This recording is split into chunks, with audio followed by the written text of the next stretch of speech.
Hello friends, zero the ಮಾರ್ಕೆಟ್ಸ್ನ the daily brief ಕಾರ್ಯಕ್ರಮಕ್ಕೆ ನಿಮ್ಮೆಲ್ಲರಿಗೂ ಕೂಡ ಸ್ವಾಗತ. ಇವತ್ತು ನಾನು ನಿಮ್ಮ ಹತ್ರ ಇಂಟ್ರೆಸ್ಟಿಂಗ್ ಆಗಿರೋ 2 ಟಾಪಿಕ್ಸ್ ಬಗ್ಗೆ ಡಿಸ್ಕಸ್ ಮಾಡ್ತೀನಿ. ಮೊದಲಿಗೆ US ಸರ್ಕಾರ ಯಾಕೆ ಗೂಗಲ್ ಮತ್ತೆ ಮೆಟಾವನ್ನ ಹೊಡಿಬಹುದು, ಇದಾದ್ಮೇಲೆ ಕ್ಲೀನ್ ಎನರ್ಜಿಗೆ ಬದಲಾಗಲು ಜಗತ್ತು ಯಾಕೆ ಕಷ್ಟಪಡ್ತಿದೆ, ಈ 2 ಟಾಪಿಕ್ಸ್ ಬಗ್ಗೆ ಇವತ್ತಿನ ಎಪಿಸೋಡ್ ಅಲ್ಲಿ ಡಿಸ್ಕಸ್ ಮಾಡೋಣ.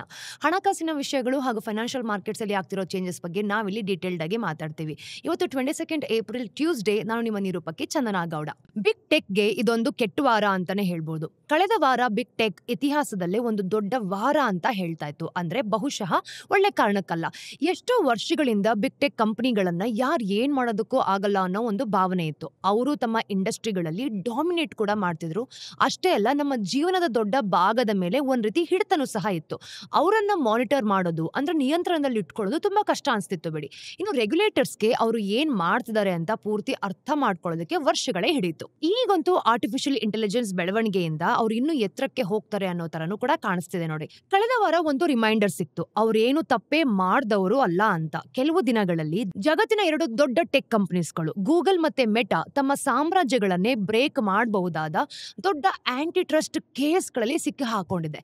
ಈ ಕೇಸ್ಗಳು ನಡೀತಿರೋದು ಅಮೆರಿಕದ ಕೋರ್ಟ್ಗಳಲ್ಲಾದ್ರೂ ಕೂಡ ಈ ಬಿಸ್ನೆಸ್ಗಳ ಸ್ಕೇಲ್ ನೋಡಿದ್ರೆ ಇದರ ಪರಿಣಾಮಗಳು ಇಡೀ ಜಗತ್ತಿಗೆ ತಟ್ಟುತ್ತೆ, ಭಾರತಕ್ಕೂ ಸೇರ್ಕೊಂಡು. ಇಲ್ಲಿ ನಿಜವಾಗ್ಲೂ ಏನಾಯ್ತು ಅಂತ ನಾವು ತಿಳ್ಕೊಳ್ಳೇಬೇಕಾದ ಎಲ್ಲ ಇನ್ಫಾರ್ಮೇಶನ್ ಇದೆ ನೋಡಿ.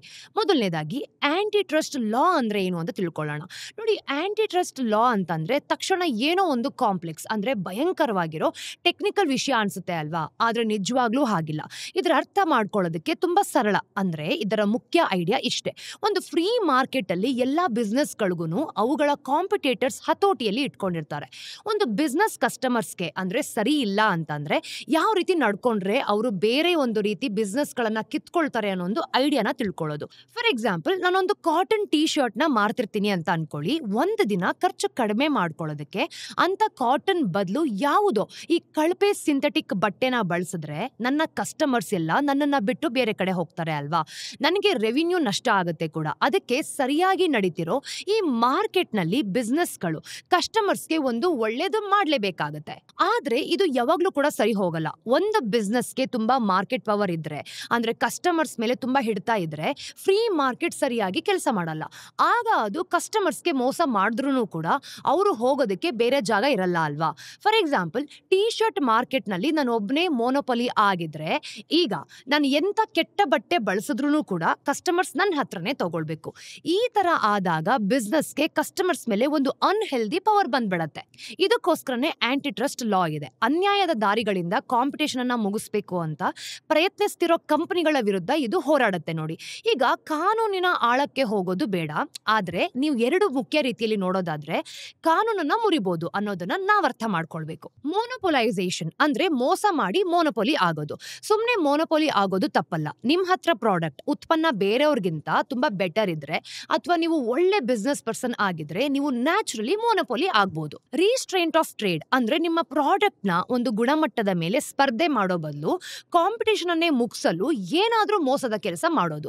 ಫಾರ್ ಎಕ್ಸಾಂಪಲ್, ನೀವು ಬೇರೆ ಟೀ ಶರ್ಟ್ ಮಾರೋರ್ ಜೊತೆ ಸೇರ್ಕೊಂಡು ಎಲ್ಲರೂ ಕೆಟ್ಟ ಸಿಂಥೆಟಿಕ್ ಬಟ್ಟೆನೆ ಬಳಸೋಣ, ಯಾರಿಗೂ ಕೂಡ ನಷ್ಟ ಆಗಲ್ಲ ಅಂತ ಒಂದು ಒಳ್ಳೆ ಒಪ್ಪಂದ ಮಾಡ್ಕೊಂಡ್ರೆ ಆಗ ನೀವು ಮೋಸ ಮಾಡಿದ್ರು ನಿಮ್ಮ ಒಂದು ಒಟ್ಟು ಮಾರಾಟ ಏನಿರುತ್ತೆ ಅದು ಲಾಭಕ್ಕೆ ಹೊಡೆತ ಬೀಳಲ್ಲ. ನೀವು ಕ್ಯಾಪಿಟಲಿಸಂ ನ ರೂಲ್ಸ್ ನ ಹೊರಗಡೆ ಆಟ ಆಡ್ಕೊಂಡು ಕಸ್ಟಮರ್ಸ್ಗೆ ಮೋಸ ಮಾಡ್ತಿದ್ದೀರಿ ಅಂತ ಅರ್ಥ. ಅದಕ್ಕೆ ಆಂಟಿ ಟ್ರಸ್ಟ್ ಲಾಸ್ ನಿಮ್ಮನ್ನ ತಡೆಯೋದಕ್ಕೆ ನೋಡತ್ತೆ ನೋಡಿ. ಈ ಕಾನೂನುಗಳು ಬಂದಾಗ ಕಾಲನೇ ಬೇರೆ ತರ ಇತ್ತು. ಗೂಗಲ್, ಮೆಟಾ ಈಗ ಎದುರಿಸ್ತಿರೋ ಅಮೆರಿಕದ ಒಂದು ಶೇರ್ಮನ್ ಆಕ್ಟ್ ಇದೆಯಲ್ಲ, ಅದು 1890 ಕಾನೂನು ಅಂತ ಹೇಳ್ಬೋದು.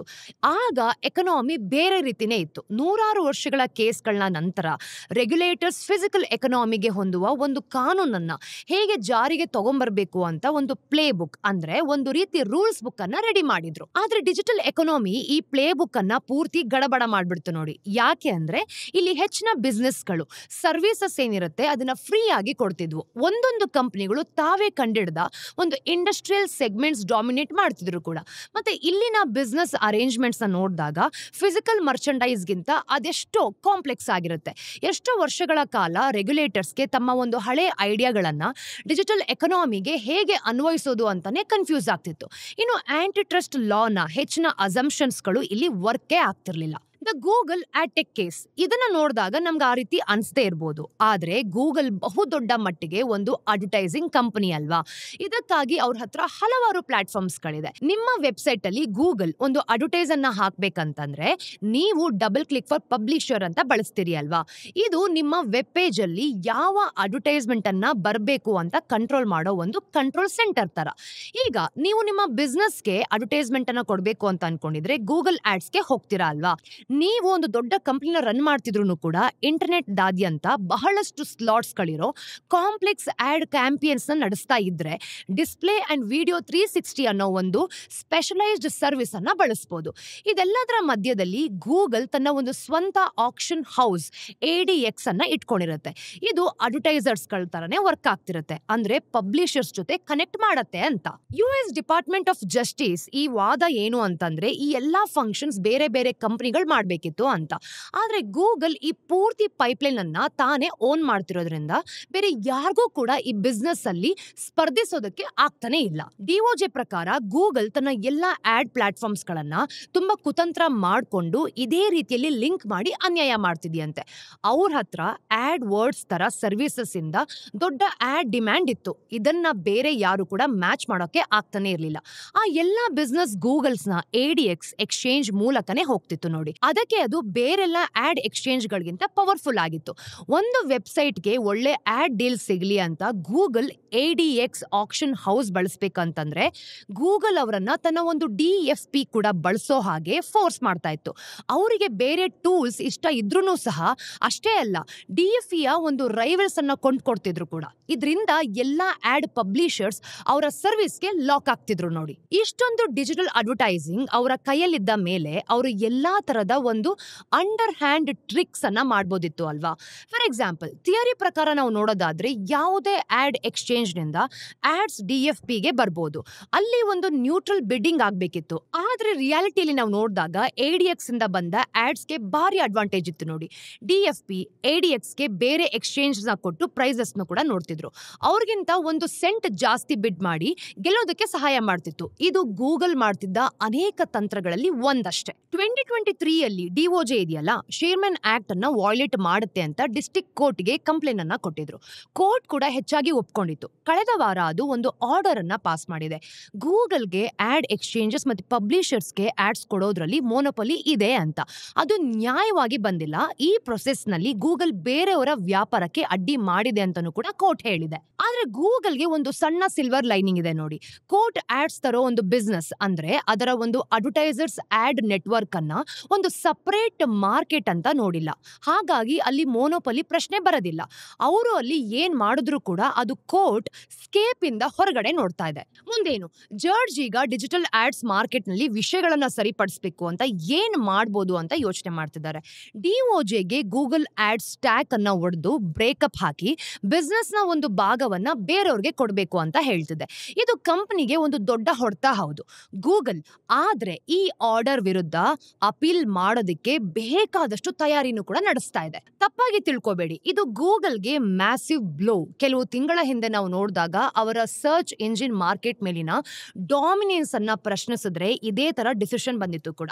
ಇವೆರಡೂ ಸೇರ್ಕೊಂಡು ಅವರ ಒಂದು $300 ಬಿಲಿಯನ್ ಗಿಂತ ಜಾಸ್ತಿ ರೆವಿನ್ಯೂನ 80% ಗಿಂತ ಹೆಚ್ಚು ಭಾಗವನ್ನ ಹೊಂದಿದೆ. ಇದೆಲ್ಲ ಈಗ ಅಪಾಯದಲ್ಲಿದೆ ಅಂತ ಗೊತ್ತಾಗ್ತಿದೆ ಅಲ್ವಾ. ಸದ್ಯಕ್ಕೆ ವಿಷಯಗಳು ಗಾಳಿಲೇನೋ ಹರಿದಾಡ್ತಿದೆ. ಆದ್ರೆ ಮುಂದೊಂದು ದಿನ ನಾವು ಈಗ ನೋಡ್ತಿರೋ ಗೂಗಲ್ ಇಲ್ದೇನೂ ಕೂಡ ಇರಬಹುದು. ಈ ಇಂಟರ್ನೆಟ್ ಜಾಯಿಂಟ್ಸ್ ಗಳನ್ನ ನೋಡಿದಾಗ ಹಲವಾರು ಬೇರೆ ಬೇರೆ ಕಂಪನಿಗಳಿಗಾಗಿ ತುಂಡು ತುಂಡಾಗೂ ಕೂಡ ಹೊಡೆದೋಗ್ಬೋದು ನೋಡಿ. ಮೆಟಾ ಟ್ರಯಲ್ ಶುರುವಾಗಿದೆ ಗೊತ್ತಾ? ಹಾಗೆ ಕಳೆದ ವಾರ ಮೆಟಾ ವಿರುದ್ಧನೂ ಕೂಡ ಒಂದು ದೊಡ್ಡ ಹೊಸ ಆಂಟಿ ಟ್ರಸ್ಟ್ ಟ್ರಯಲ್ ಶುರುವಾಗಿದೆ. US ಫೆಡರಲ್ ಟ್ರೇಡ್ ಕಮಿಷನ್ ಹೇಳೋದು ಏನು ಅಂತ ಅಂದ್ರೆ ಮೆಟಾಗೆ ಸೋಷಿಯಲ್ ಮೀಡಿಯಾದಲ್ಲಿ ಮೋನೋಪೊಲಿ ಇದೆ ಅಂತ. ಅವ್ರ ಪ್ರಕಾರ ಈ ಮೋನೋಪೊಲಿ ಮೆಟಾಗೆ ಮೆರಿಟ್ ಇಂದ ಬಂದಿದ್ದಲ್ಲ, ಬದಲಿಗೆ ತಮಗೆ ಡೇಂಜರ್ ಆಗ್ಬೋದು ಅನ್ಸಿದ ಯಾವುದೋ ಪ್ಲಾಟ್ಫಾರ್ಮ್ ಅನ್ನ ಬೈ ಅಥವಾ ಬರಿ ಅನ್ನೋ ಒಂದು ತಂತ್ರದಿಂದ ಗಳಿಸಿದ್ದು ಅಂತ. FTC ಹತ್ರ ಒಂದು ಹಳೆ ಇಮೇಲ್ಸ್ ನ ದೊಡ್ಡ ಭಂಡಾರನೇ ಇದೆಯಂತೆ. ಅದರಲ್ಲಿ ಮೆಟಾಗೆ ಹೇಗೆ ಸಕ್ರಿಯವಾಗಿ ತನ್ನ ತನ್ನ ಒಂದು ಕಾಂಪಿಟೇಷನ್ ಅನ್ನ ಮಾನಿಟರ್ ಮಾಡಿಕೊಂಡು ತನಗೆ ಒಂದು ದೊಡ್ಡ ಪ್ರತಿಸ್ಪರ್ಧಿ ಆಗ್ಬೋದು ಅನ್ಸಿದ್ನೆಲ್ಲನೂ ಕೂಡ ಬೈಯಿಂಗ್ ಔಟ್ ಮಾಡೋದಕ್ಕೆ ಪ್ರಯತ್ನ ಮಾಡ್ತಿದೆ ಅಂತ ಹೇಳಿದ್ದಾರೆ. ಫಾರ್ ಎಕ್ಸಾಂಪಲ್, ಇನ್ಸ್ಟಾಗ್ರಾಮ್ ಅನ್ನೇ ತಗೊಳ್ಳಿ. 2011 ಹಾಗೂ 12 ಮೇಲ್ಸ್ ಗಳನ್ನ ನಾವು ನೋಡಿದಾಗ ಅವುಗಳಿಂದ ಜಕರ್ಬರ್ಗ್ಗೆ ಇನ್ಸ್ಟಾಗ್ರಾಮ್ ಬಗ್ಗೆ ಚಿಂತೆ ಇತ್ತು ಅಂತ ಕ್ಲಿಯರ್ ಆಗಿ ಗೊತ್ತಾಗ್ತಿದೆ. ಆಗ್ಲೇ ಆ ಸರ್ವಿಸಸ್ ನ ನೋಡಿದಾಗ ಫೇಸ್ಬುಕ್ ತರಾನೇ ಎಕ್ಸ್ಟ್ರೀಮ್ಲಿ ಅಡಿಕ್ಟಿವ್ ಅನ್ಸಿತ್ತು. ವಾಟ್ಸ್ಆಪ್ ಕಥೆನೂ ಹೆಚ್ಚು ಕಮ್ಮಿ ಇದೇ ತರ ಇದೆ ಅಲ್ವಾ? ಈ ಪ್ಲಾಟ್ಫಾರ್ಮ್ ಫೇಸ್ಬುಕ್ ಅವ್ರದೇ ಹೌದು. ಮೆಸೆಂಜರ್ ಅನ್ನೇ ಹಿಂದಕ್ಕಿಟ್ಕೊಂಡು ಮುಂದೆ ಹೋಗ್ತಿರೋ ತರ ಕಾಣಿಸ್ತಿದೆ. ಈ ಪೈಪೋಟಿ ಬೇಡ ಅಂತ ಫೇಸ್ಬುಕ್ ಅದನ್ನ ಅಕ್ವೈರ್ ಮಾಡ್ಕೊಂಡ್ಬಿಡ್ತು. ಇನ್ನೊಂದ್ ಕಡೆ ನೋಡಿದಾಗ ಮೆಟಾ ಬೇರೆನೆ ಕೆಟ್ಟ ಆಟನ ಆಡ್ತಿದೆ ಅಂತಾನು ಕೂಡ ಹೇಳ್ತಿದ್ದಾರೆ. ಫಾರ್ ಎಕ್ಸಾಂಪಲ್, ಅದು ಬೇರೆ ಬೇರೆ ಸರ್ವಿಸ್ ಅನ್ನ ಬಳಸ್ಕೊಂಡು ಯೂಸರ್ಗಳ ಫೋನ್ಗಳ ಮೇಲೆ ಒಂದು ಗೂಢಾಚಾರ್ಯನ ನಡೆಸ್ತಿದ್ಯಂತೆ. ಮುಂದೆ ತನಗೆ ಪ್ರತಿಸ್ಪರ್ಧಿ ಅಂದ್ರೆ ಕಾಂಪಿಟೇಟರ್ ಆಗ್ಬೋದು ಅನ್ನೋ ಬೇರೆ ಬೇರೆ ಆಪ್ಸ್ ಗಳ ಮೇಲೂ ಕೂಡ ಕಣ್ಣಿಟ್ಕೊಳ್ತಾ ಇದೆ. FTC ಪ್ರಕಾರ ಇದು ಮೋನೋಪೊಲೈಸೇಷನ್ಗೆ ಸ್ಪಷ್ಟ ಉದಾಹರಣೆ. ಮೆಟಾದ ಅಂದ್ರೆ ಕೆಲಸ ಮಾಡೋ ರೀತಿನೇ ಈ ರೀತಿ ಇದೆ ಅಂತ ಅನಿಸ್ತಿದೆ. ತನ್ನ ಕಾಂಪಿಟೇಟರ್ಸ್ ಮೇಲೆ ಒಂದು ಗೂಢಾಚಾರ್ಯ ಕೆಲಸನ ಮಾಡ್ತಾ ಇದೆ. ಅವರನ್ನ ಕೊಂಡುಕೊಳ್ಳೋ ಮೂಲಕ ಸೋಷಿಯಲ್ ಮೀಡಿಯಾದಲ್ಲಿ ತನ್ನ ಒಂದು ಪ್ರಾಬಲ್ಯನ ಉಳಿಸ್ಕೊಳ್ತಿರೋದು. ಆದ್ರೆ ಇದೆಲ್ಲ ಮಾಡೋದ್ರಿಂದ ಒಂದು ಬಲವಾದ ಆಂಟಿ ಟ್ರಸ್ಟ್ ಕೇಸ್ ಆಗೋದಕ್ಕೆ ಸಾಕಾಗಲ್ಲ ಅಲ್ಲ? ಈಗ ಕೋರ್ಟ್ ಮುಂದಿರೋ ದೊಡ್ಡ ಪ್ರಶ್ನೆ ಏನ್ ಗೊತ್ತಾ? ಮೆಟಾಗೆ ನಿಜವಾಗ್ಲೂ ತನ್ನ ಮಾರ್ಕೆಟ್ ಮೇಲೆ ಮೋನೋಪೊಲಿ ಇದೆಯಾ ಅನ್ನೋದು. ಇದು ನೋಡೋದಕ್ಕೆ ತುಂಬಾ ಸುಲಭ ಅನ್ಸ್ಬೋದು, ತುಂಬಾನೇ ಕಷ್ಟದ ಪ್ರಶ್ನೆ. ನೀವೇ ಯೋಚನೆ ಮಾಡಿ, ಸೋಷಿಯಲ್ ಮೀಡಿಯಾದ ಮಾರ್ಕೆಟ್ ಅಂದ್ರೆ ಏನು? ಸೋಷಿಯಲ್ ಮೀಡಿಯಾ ಕಂಪನೀಸ್ಗಳು ಬರೀ ಬೇರೆ ಸೋಷಿಯಲ್ ಮೀಡಿಯಾ ಕಂಪನೀಸ್ ಜೊತೆ ಮಾತ್ರ ಕಾಂಪೀಟ್ ಮಾಡ್ತಾವ, ಅಥವಾ ನಿಮ್ಮ ಗಮನ ಸೆಳೆಯೋ ಬೇರೆ ಯಾವುದೇ ಜೊತೆಗಾದ್ರೂ ಕೂಡ ಅವು ಕಾಂಪೀಟ್ ಮಾಡ್ತಾ ಇಲ್ವಾ ಅಂತ? ಉದಾಹರಣೆಗೆ, ನೆಟ್ಫ್ಲಿಕ್ಸ್ ಇಂದ ಹಿಡಿದು ಯೂಟ್ಯೂಬ್ ವರೆಗೂ ಕೂಡ ಯಾರು ಕಾಂಪೀಟ್ ಮಾಡ್ತಿದ್ದಾರೆ? ಒಂದು ವೇಳೆ ಮೋನೋಪೊಲಿ ಇರೋದ್ರಿಂದ ಬಿಸ್ನೆಸ್ ತಮ್ಮ ಒಂದು ಕಸ್ಟಮರ್ಸ್ ಜೊತೆ ಕೆಟ್ಟದಾಗಿ ನಡ್ಕೊಳ್ತಾರೆ ಅನ್ನೋದು ತಮ್ಮ ಒಂದು ಥಿಯರಿ ಆದ್ರೆ ಮೆಟಾ ಅದಕ್ಕೆ ಸರಿ ಹೊಂದತ್ತ? ಅದರ ಒಂದು ಯೂಸರ್ ಬೇಸ್ಗೆ ನಾವು ನೋಡಿದಾಗ ಬೇರೆ ಕಡೆ ಹೋಗೋದಕ್ಕೆ ಜಾಗನೇ ಇಲ್ವಾ? ಅವರು ನಿಜವಾಗ್ಲೂ ಫೇಸ್ಬುಕ್ ಅಥವಾ ಇನ್ಸ್ಟಾಗ್ರಾಮ್ ಕೊಡೋ ಒಂದು ನಿರ್ದಿಷ್ಟ ಫೀಚರ್ಸ್ ಗಳು ಏನಿರುತ್ತೆ ಇದನ್ನ ಇಷ್ಟಪಡ್ತಿದಾರ? ಹಾಗೆ ಎಷ್ಟೇ ಕೆಟ್ಟದಾದ್ರೂ ಕೂಡ ಅವರು ಅಲ್ಲೇ ಉಳ್ಕೊಳ್ತಾರ? ಅಥವಾ ಯೂಸರ್ ಬೇಸ್ ಸೋಷಿಯಲ್ ಮೀಡಿಯಾ ಬಿಟ್ಟು ಬೇರೆ ಯಾವುದಕ್ಕಾದ್ರೂ ಸ್ವಿಚ್ ಆಗ್ತಾರ? ಯಾಕೆ ಅಂದ್ರೆ ಕೊನೆಗೆ ಎಲ್ಲಾ ಡಿಜಿಟಲ್ ಪ್ಲಾಟ್ಫಾರ್ಮ್ಸ್ ಕೊಡೋದು ಎಂಟರ್ಟೈನ್ಮೆಂಟ್ ತಾನೆ. ಈ ಪ್ರಶ್ನೆಗೆ ಸ್ಪಷ್ಟವಾದ ಉತ್ತರ ಇಲ್ಲ. ಅದಕ್ಕೆ ಈ ಇಡೀ ವಿಷಯ ಇಷ್ಟು ಇಂಟ್ರೆಸ್ಟಿಂಗ್ ಆಗಿದೆ ನೋಡಿ. FTCಯ ಒಂದು ಮೆಟಾನ ನಾವು ನೋಡಿದಾಗ ಪರ್ಸನಲ್ ಸೋಷಿಯಲ್ ಮೀಡಿಯಾದಲ್ಲಿ ಮೋನೋಪೊಲಿ ಇದೆ ಅಂತ ಅನ್ಕೊಂಡಿದ್ದಾರೆ. ಮೆಟಾ ವಾದ ಮಾಡೋದು ಏನು ಅಂತ ಅಂದ್ರೆ, ತಾನು ಸೋಷಿಯಲ್ ಮೀಡಿಯಾ ಮಾರ್ಕೆಟ್ನ ದೊಡ್ಡ ಭಾಗವನ್ನ ಹಿಡಿದುಕೊಂಡಿದ್ರು ಕೂಡ ತನಗೆ ಬೇಕಾದ ಹಾಗೆ ದೊಡ್ಡ ಅಧಿಕಾರ ನನಗಿಲ್ಲ ಅಂತ. ಆ ಅಧಿಕಾರವನ್ನ ಯೂಟ್ಯೂಬ್ ಅಥವಾ ಟಿಕ್ಟಾಕ್ ನಂತಹ ಪ್ಲಾಟ್ಫಾರ್ಮ್ಸ್ ನಲ್ಲಿ ನಿಯಂತ್ರಣ ಮಾಡ್ತಿದೆ ಅಂತ ಇವರು ಹೇಳ್ತಿರೋದು. ಈ ಮಧ್ಯೆ ಅಂತೂ ಮೆಟಾಗೆ ಈ ಕೇಸ್ ತನ್ನ ಕೊರಳಿಗೆ ಸುತ್ತಕೊಂಡಿರೋ ತರ ಅನಿಸ್ತಿತ್ತು. ಇದರಿಂದ ಯಾವುದೇ ರೀತಿಯಾದಂತಹ ಆರಾಮ ಇರಲಿಲ್ಲ. ಒಂದು ವೇಳೆ FTCಗೆ ಗೆಲುವು ಸಿಕ್ತು ಅಂತಂದ್ರೆ ಅದು ಮೆಟಾನ ಇನ್ಸ್ಟಾಗ್ರಾಮ್ ಮತ್ತೆ ವಾಟ್ಸ್ಆಪ್ ನಂತಹ ಬಿಸ್ನೆಸ್ ವರ್ಟಿಕಲ್ಸ್ ಗಳನ್ನ ಬೇರ್ಪಡಿಸೋ ಹಾಗೆ ಮಾಡ್ಬೋದು. ಆಗ ಆ ಕಂಪನಿ ಹತ್ರ ಉಳಿಯೋದು ಬರೀ ಫೇಸ್ಬುಕ್ ಮಾತ್ರ. ಅದು ಈಗ ಹಳೆದಾಗ್ತಿರೋ ಪ್ಲಾಟ್ಫಾರ್ಮ್ ಆಗಿದೆ ಅಂತ ನಿಮ್ಗೂ ಕೂಡ ಅನಿಸ್ತಿದೆ ಅಲ್ವಾ? ಯಾವ ಯೂಸರ್ಸ್ ಗಳನ್ನ ಕಳೆದುಕೊಳ್ತಿದೆ. ಹಾಗೆ ವಾಲ್ ಸ್ಟ್ರೀಟ್ ಜರ್ನಲ್ ಪ್ರಕಾರ ನಾವು ನೋಡಿದಾಗ ಈ ಕೇಸ್ ಮುಗಿಯೋಕೆ ಮೆಟಾ ಸುಮಾರು $1 ಬಿಲಿಯನ್ ವರೆಗೂ ಕೂಡ ಕೊಡೋದಕ್ಕೆ ತಯಾರಿದ್ದಾರೆ ಅಂತ. ಆದ್ರೆ FTCಗೆ ಈ ಕೇಸ್ ಅದಕ್ಕಿಂತ ಹೆಚ್ಚು ಮೌಲ್ಯವಾದದ್ದು ಅಂತ ಅನಿಸ್ತಿದೆ. ಅದು $18 ಬಿಲಿಯನ್ ಗಿಂತ ಕಡಿಮೆ ಮೊತ್ತಕ್ಕೆ ಕೇಸ್ ಸೆಟಲ್ ಮಾಡ್ಕೊಳ್ಳೋದಕ್ಕೆ ಒಪ್ಕೊಳ್ತಾನೆ ಇಲ್ಲ. ಅದಕ್ಕೆ ಆ ಕಂಪನಿ ಈಗ ಕೋರ್ಟ್ ನಲ್ಲಿರೋದು ನೋಡಿ. ಈಗ ಮುಂದಿನ ಸ್ಟೋರಿಯಲ್ಲಿ ಹಸಿರು ಪರಿವರ್ತನೆಗೆ ನಾವು ಇನ್ನೂ ಬಹುದೂರ ಸಾಗಬೇಕಾಗಿದೆ ಅಂತ ಡಿಸ್ಕಸ್ ಮಾಡೋಣ. ನಾವು ಗ್ರೀನ್ ಟ್ರಾನ್ಸಿಷನ್ ಬಗ್ಗೆ ನಿಜವಾಗ್ಲೂ ಕೂಡ ಸೀರಿಯಸ್ ಆಗಬೇಕು ಅಂದ್ರೆ ಮೊದಲು ನಮ್ಗೆ ನಾವೇ ಸುಳ್ಳು ಹೇಳ್ಕೊಳ್ಳೋದನ್ನ ನಿಲ್ಲಿಸಬೇಕು. ನಿಜವಾದ ಸತ್ಯ ಏನ್ ಗೊತ್ತಾ? ಪೂರ್ತಿಯಾಗಿ ಎನರ್ಜಿ ಟ್ರಾನ್ಸಿಷನ್ ಆಗೋದಕ್ಕೆ ಇನ್ನೂ ತುಂಬಾ ದಶಕಗಳೇ ಬೇಕು. ಅಲ್ಲಿವರೆಗೂ ನಾವು ನೋಡಿದಾಗ ಕ್ಲೈಮೇಟ್ ಚೇಂಜ್ ತರ ಯಾವುದೇ ಸರ್ಪ್ರೈಸ್ ಸವಾಲುಗಳೆಲ್ಲ ಏನಾದ್ರೂ ಇದ್ರೆ ನಾವು ಎದುರಿಸ್ಕೊಂಡು ಹೋಗ್ಬೇಕಾಗತ್ತೆ ನೋಡಿ. ನೀವು ರಿನ್ಯೂವಬಲ್ ಎನರ್ಜಿಗೆ ಬೇಗನೆ ಬದಲಾಗ್ತೀವಿ ಅಂತ ಅನ್ಕೊಳ್ತಿದ್ದೀರಾ ಅಲ್ವಾ? ನೀವು ಪ್ರತಿ ವರ್ಷ ಡಬಲ್ ಆಗ್ತಾ ಹೋಗೋ ಬೆಳವಣಿಗೆ ಇದೆ ಅಂತಾನೂ ಕೂಡ ನೋಡ್ಬೇಕು. ಪ್ರತಿ ವರ್ಷ ಹೊಸ ರಿನ್ಯೂವಬಲ್ ಸೋರ್ಸಸ್ ಏನಿರುತ್ತೆ ನಮ್ಮ ಒಂದು ಎನರ್ಜಿ ಮಿಕ್ಸಿನಲ್ಲಿ ಹೆಚ್ಚು ಹೆಚ್ಚು ಪಾಲನ ಪಡಿಬೇಕು. ಒಂದು ಜನರೇಷನ್ ಒಳಗಡೆ ನಮ್ಗೆ ಬೇಕಾದ ಎಲ್ಲಾ ಎನರ್ಜಿಗೆ ಅವೇ ಮುಖ್ಯ ಅಂತಾನೂ ಕೂಡ ಅನ್ಸ್ಬೇಕು ನೋಡಿ. ಕೆಲವು ಡೇಟಾ ಸೆಟ್ಸ್ ನಲ್ಲಿ ನೀವು ಆ ತರದ ಎಕ್ಸ್ಪೋನೆನ್ಷಿಯಲ್ ಗ್ರೋತ್ ನೋಡ್ತಿದ್ದೀರಾ. ವಿಶೇಷವಾಗಿ ಸೋಲಾರ್ ಎನರ್ಜಿ ವಿಷಯದಲ್ಲಿ ನೋಡೋದಾದ್ರೆ ಆಬ್ಸಲ್ಯೂಟ್ ಟರ್ಮ್ಸ್ ನಲ್ಲಿ ನೋಡಿ ರಿನ್ಯೂವಬಲ್ ಎಲೆಕ್ಟ್ರಿಸಿಟಿ ಉತ್ಪಾದಿಸೋದು ನಮ್ಮ ಕೆಪಾಸಿಟಿ ಸಖತ್ ಸ್ಪೀಡ್ ನಲ್ಲಿ ಜಾಸ್ತಿ ಆಗ್ತಿದೆ. ಇತ್ತೀಚೆಗೆ ಬಂದಿರೋ JP Morgan ರಿಪೋರ್ಟ್ ನ ನಾವು ನೋಡಿದಾಗ ಒಂದು ಕಠಿಣ ಸತ್ಯ ಹೇಳುತ್ತೆ ನೋಡಿ. ಅದರ ಸಾರಾಂಶ ಇಷ್ಟೇ: ಟ್ರಿಲಿಯನ್ಸ್ ಗಟ್ಲೆ ಇನ್ವೆಸ್ಟ್ ಮಾಡಿದ್ರು ಕೂಡ ನಾವು ಅಂದ್ಕೊಂಡಿರೋಷ್ಟು ವೇಗದ ರೀತಿಯಲ್ಲಿ ನಮ್ಮ ಒಂದು ಗ್ರೀನ್ ಟ್ರಾನ್ಸಿಷನ್ ಆಗ್ತಿಲ್ಲ ಅಂತ. ಬದಲಿಗೆ ನಮ್ಮ ಎನರ್ಜಿ ಮಿಕ್ಸ್ ನಲ್ಲಿ ರಿನ್ಯೂವಬಲ್ಸ್ ಏನಿರುತ್ತೆ ಅದರ ಒಂದು ಶೇರ್ ವರ್ಷಕ್ಕೆ ಕೇವಲ 0.3% ಇಂದ 0.6% ಅಷ್ಟು ನಿಧಾನವಾಗಿ ಆಗ್ತಿದೆ ಅಂತ. ಒಂದು ವೇಗದ ದರದಲ್ಲಿ ನೋಡೋದಾದ್ರೆ ಇದು ತುಂಬಾ ಸ್ಲೋ. ಇದೇ ರೀತಿ ಕಂಟಿನ್ಯೂ ಆದ್ರೆ ನಾವು ವಾತಾವರಣಕ್ಕೆ ಕಾರ್ಬನ್ನ ಹಾಕ್ತಾನೆ ಇರ್ತೀವಿ. ಹಾಗೆ ಗ್ರೀನ್ ಎನರ್ಜಿಗೆ ನಿಧಾನವಾಗಿ ಬದಲಾಗೋದನ್ನ ಹಲವು ದಶಕಗಳ ಕಾಲ ನೋಡ್ತಾನೆ ಇರಬೇಕಾಗತ್ತೆ. ಎಕನಾಮಿಕ್ಸ್ ಅಲ್ಲಿ ಏನಾದ್ರೂ ದೊಡ್ಡ ಬದಲಾವಣೆ ಆಗಿ ರಿನ್ಯೂಬಲ್ ಎನರ್ಜಿನೇ ಬೆಸ್ಟ್, ಬೇರೆ ಯೋಚನೆನೇ ಬೇಡ ಅನ್ನೋ ತರ ಆಗುವವರೆಗೂ ಕೂಡ, ಅಂದ್ರೆ ಒಂದು ದೊಡ್ಡ ಇನ್ಫ್ಲೆಕ್ಷನ್ ಪಾಯಿಂಟ್ ಬರುವವರೆಗೂ ಪರಿಸ್ಥಿತಿ ಬಹುಶಃ ಹೀಗೆ ಇರ್ಬೋದು. ನಿಮ್ಗೆ ಪ್ರಪಂಚದ ಸ್ಥಿತಿ ಬಗ್ಗೆ ಕೇಳಿ ಬೇಜಾರಾಗ್ಬೋದು, ಆದ್ರೂ ಇವತ್ತು JP ಮಾರ್ಗನ್ ಹೇಳೋದನ್ನ ಸ್ವಲ್ಪ ಡೀಟೇಲ್ಡ್ ಆಗಿ ನಾನ್ ನಿಮಗೆ ತಿಳಿಸ್ಕೊಡ್ತೀನಿ. ಇಂಟರ್ಮಿಟೆನ್ಸಿ, ಸೋಲಾರ್ ಮತ್ತೆ ವಿಂಡ್ ಎನರ್ಜಿ ಅಂತಹ ರಿನ್ಯೂಬಲ್ಸ್ಗೆ ಇಂಟರ್ಮಿಟೆನ್ಸಿ ಅಂದ್ರೆ ಯಾವಾಗ್ಲೂ ಸಿಗಲ್ಲ ಅಂತ, ಹೆಚ್ಚು ಕಮ್ಮಿ ಆಗ್ತಾನೆ ಇರುತ್ತೆ ಅನ್ನೋ ಒಂದು ದೊಡ್ಡ ಪ್ರಾಬ್ಲಮ್ ಇದೆ ಅಂತ ಇಲ್ಲಿ ಬರುತ್ತೆ ನೋಡಿ. ಸೂರ್ಯ ಯಾವಾಗ್ಲೂ ಇರಲ್ಲ, ಹಾಗೆ ಗಾಳಿನೂ ಕೂಡ ಯಾವಾಗ್ಲೂ ಬೀಸಲ್ಲ. ಇವು ಇಲ್ಲದೆ ಇದ್ದಾಗ ಇವನ್ನ ನಂಬ್ಕೊಂಡಿರೋಂತ ಒಂದು ಪವರ್ ಪ್ಲಾಂಟ್ಸ್ ಕೆಲಸ ಮಾಡೋದನ್ನ ನಿಲ್ಲಿಸ್ಬಿಡತ್ತೆ. ಆದ್ರೆ ಇದು ಸೋಲಾರ್ ಎನರ್ಜಿ ಬಗ್ಗೆ ಯಾವುದೇ ಸ್ಟಾಟಿಸ್ಟಿಕ್ಸ್ ನೋಡುವಾಗ್ಲೂ ಕೂಡ ನೀವು ನೆನ್ಪಿಟ್ಕೊಳ್ಳೇಬೇಕಾದ ವಿಷಯ ಅಂತ. ಫಾರ್ ಎಕ್ಸಾಂಪಲ್, ಕೆಪಾಸಿಟಿ ಅಡಿಷನ್ ಅನ್ನ ನೋಡಿ. ಸೋಲಾರ್ ಪವರ್ಗೋಸ್ಕರ ತಮ್ಮ ಒಂದು ಇನ್ಸ್ಟಾಲ್ಡ್ ಕೆಪಾಸಿಟಿ ತುಂಬಾ ಜಾಸ್ತಿ ಆಗಿದೆ ಅಂತ ತೋರಿಸೋದಕ್ಕೆ ಸಾಕಷ್ಟು ಡೇಟಾ ಇದೆ. ಆದ್ರೆ ಸಮಸ್ಯೆ ಏನ್ ಗೊತ್ತಾ, ಈ ಎಲ್ಲಾ ಕೆಪಾಸಿಟಿಯ ನಿಜವಾದ ಎಲೆಕ್ಟ್ರಿಸಿಟಿ ಆಗಿ ಬದಲಾಗೋದು ತುಂಬಾನೇ ಕಡಿಮೆ. ಪ್ರಪಂಚದಾದ್ಯಂತ ನಾವು ನೋಡಿದಾಗ ಸೋಲಾರ್ ಪ್ಲಾಂಟ್ಸ್ಗಳು ಬರೀ 15 to 20% ಅಷ್ಟು ಕೆಪಾಸಿಟಿ ಫ್ಯಾಕ್ಟರ್ಸ್ ಅನ್ನ ಹೊಂದ್ಕೊಂಡಿರುತ್ತೆ. ನಾನ್ ಎಲೆಕ್ಟ್ರಿಕಲ್ ಯೂಸಸ್, ಇನ್ನೊಂದು ಸಮಸ್ಯೆ ಇದೆ ನೋಡಿ. ಅಡ್ವಾನ್ಸ್ಡ್ ಎಕನಾಮಿಕ್ಸ್ ಗಳಲ್ಲಿ ರಿನ್ಯೂಬಲ್ ಸೋರ್ಸಸ್ಗಳು ಎಲೆಕ್ಟ್ರಿಸಿಟಿ ಜನರೇಷನ್ ಅಲ್ಲಿ ದೊಡ್ಡ ಶೇರ್ ಅನ್ನ ಪಡೆದಿದ್ರು ಕೂಡ ಅದು ನಮ್ಗೆ ಬೇಕಾದ ಒಟ್ಟು ಎನರ್ಜಿಯ ಒಂದು ಸಣ್ಣ ಭಾಗ ಅಷ್ಟೇ. ಹೆಚ್ಚಿನ ದೇಶಗಳಲ್ಲಿ ನೋಡಿದಾಗ ಎಲೆಕ್ಟ್ರಿಸಿಟಿ ಅವರು ಒಂದು ದೊಡ್ಡ ಎನರ್ಜಿ ಅಗತ್ಯ ಏನಿರುತ್ತೆ 1/3 ಭಾಗವನ್ನ ಮಾತ್ರ ಪೂರೈಸ್ತಾರೆ ಅಂತೆ.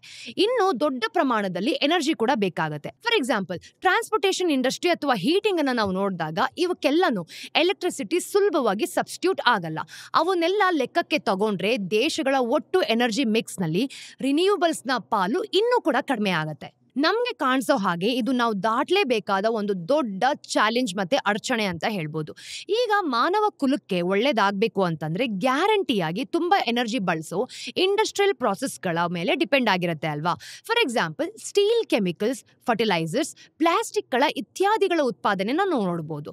ಹಾಗೆಯೇ ಬೇಜಾರಿನ ಸಂಗತಿ ಏನ್ ಗೊತ್ತಾ, ಒಂದು ಇಂಡಸ್ಟ್ರಿ ಎಷ್ಟು ಜಾಸ್ತಿ ಎನರ್ಜಿ ಬಳಸುತ್ತೋ ಅದು ಫಾಸಿಲ್ ಫ್ಯೂಯಲ್ಸ್ಗಳು ಬಳಸೋದಕ್ಕೆ ಅಷ್ಟೇ ಸರಿ ಹೊಂದತ್ತೆ ಅಂತ. ಈ ಪ್ರೊಸೆಸ್ಗಳಿಗೆ ಹೈ ಟೆಂಪರೇಚರ್ ಹೀಟ್ ಬೇಕಾಗತ್ತೆ. ಅದು ನಂಬಿಕೆಗೆ ಅರ್ಹವಾದ ಮೂಲದಿಂದಾನೇ ಬರಬೇಕು.